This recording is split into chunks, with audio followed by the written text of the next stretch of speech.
Going live to the trading desk, and Victor Adair is anything but a zombie. And I bet you've had a hell of a smile on your face in February, Victor, because you were looking for that correction in stocks. You're looking for the currency slowdown, the commodity market. So everything's coming up roses last month for you. February was a good month for me, Mike. I caught part of what I call the correction in the the currency and commodity markets. But, looking at my trading desk notes here, and I was reviewing that just to make sure I wasn't in my imagination. But throughout the month of January, I was saying things like, I think the markets are in a blow-off phase, my gut instinct, and so on and so on. And I think it was at least 2, if not 3 times on this show that we quoted the famous market analyst from Merrill Lynch years ago, Bob Farrell, quoting him saying, the public buys the most at the top and the least at the bottom.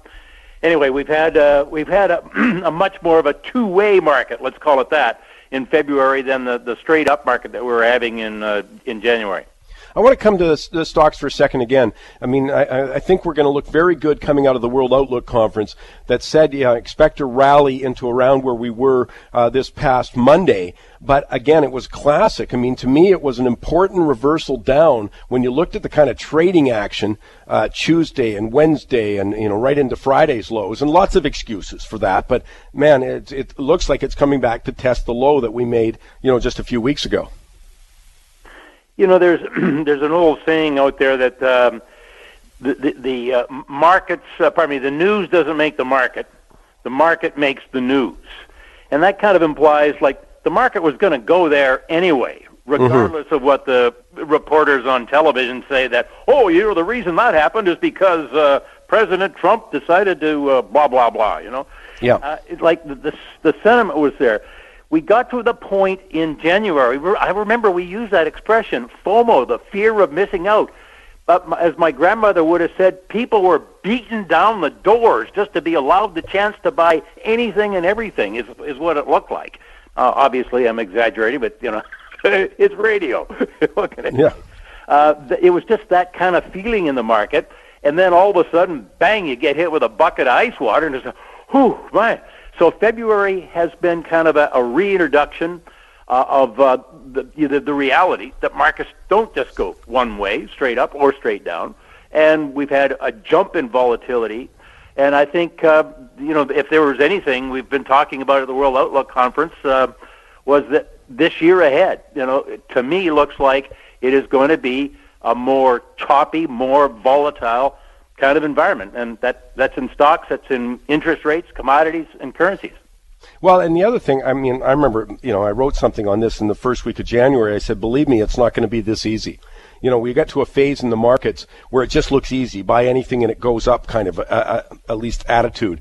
And that's easy to predict that, in fact, that wasn't going to be the case. And I'm with you on that, Vic. I think we're going to see some confusing markets, some real volatility, and haven't we just been witnessing that, whether you're talking about sort of the blow-off move into January 26th, then the drop, then the recovery, now the drop again. To me, Bitcoin was another great example. It wasn't going to be that easy. And look at the kind of phenomenal volatility we've seen there and huge moves on each direction. So, I'm agreeing with you. I think that's what we're in for. Let me ask specifically about the Canadian dollar also, because as you mentioned in your blog, polarfutures.com, that we see it falling against the U.S. dollar, but I was noticing that the U.S. dollar was falling against other currencies, and I thought that's not a good sign.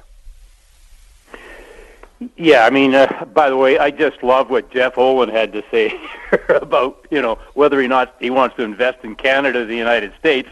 And he says, I don't want to get too political, but then he just took the gloves off and, bam. And my sentiments exactly, God. Anyway, no need to repeat what Jeff had to say. Canada, I think I used the expression last week on the show, it was sort of following the euro around like a puppy. But the euro is just like the other side of the U.S. dollar. So if the euro was going down, it means the U.S. dollar is going up, and Canada was moving in sympathy there.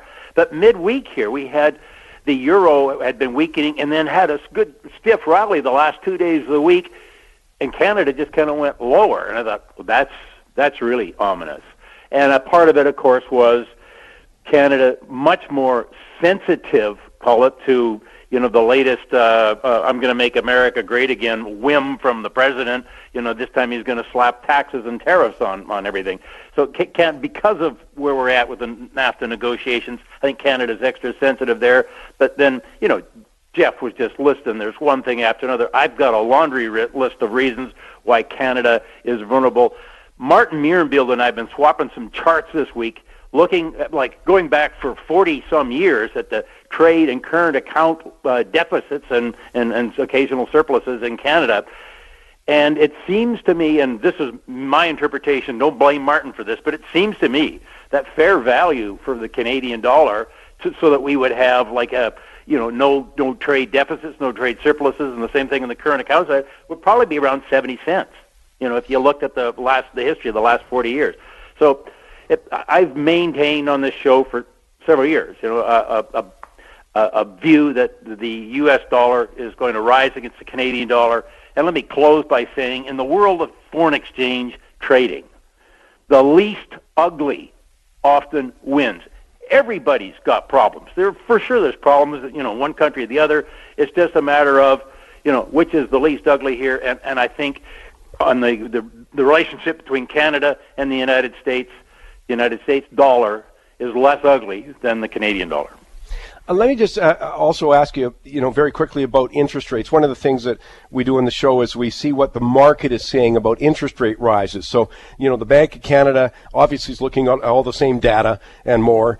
What are the markets saying about the probability of another interest rate hike in Canada, let's say coming up in April? Well, for sure. I mean, we got the Bank of Canada's meeting next week, as Michael Levy was pointing out, and there's no chance that they're going to raise interest rates next week. The market is still pricing in somewhere around a 35 to 45% chance that the Bank of Canada will raise interest rates in April. And I mean, to put it politely, I got my doubts about that. And if, in fact, the market comes to think, gee whiz, especially we hear what Powell may have to say this coming week, my guess is he's likely to be a little dovish. So the interest rate spread, which is currently nearly 0.5% a year in favor of America, will probably get wider, and that's just that's another anchor around the neck of the Canadian dollar. What's so interesting, though, is that's a very different view of the markets. Like if we had checked that same number out a month ago or something, we would have seen the market pricing in a much higher probability of a rate hike in April. And it just shows how as the data flows in, like we got the data, they revised downward the third quarter gross domestic product. We got the fourth quarter gross domestic product number at only 1.7. Other issues coming up that we've sort of alluded to today, Jeff did and Michael did. So it's just interesting for me to see the market dropping that probability down significantly about another rate hike in April. And of course, that'll add pressure on the Canadian dollar and downward. But there's just so much going up for the market to sort of absorb in there. It's going to be fascinating. Vic, one quick word. Can you give me the Barbara Walters version of oil, what you saw this week? Yeah, oil, it's interesting, certainly since, I'd say the beginning of the year. The price pattern of the oil chart has been almost identical to the price pattern of the S&P 500 or the Dow Jones. So rallied strongly to high levels throughout January, fell off the first couple of weeks of February, rose the second couple of weeks of February, and then was down the last few days of this week, similar to the stock market. Mike, let me just finish one thing on the Canadian dollar. There is a real, what I'd call a background story that I'm puzzling about. And that is, I wonder if there are not people out in the world, perhaps like pension funds, kind of long-term money, and they're looking at how cheap commodities are relative to the let's call it overvalued financial assets like the stock market. There might be some people are taking some money they're taking some of their winnings from the stock market and starting to make long-term investments in the commodity space. And that might be favorable for Canada, but that's not a day-to-day thing. Vic, we'll check with you next week. Have a terrific week. I hope it's as successful as you've been in the last month.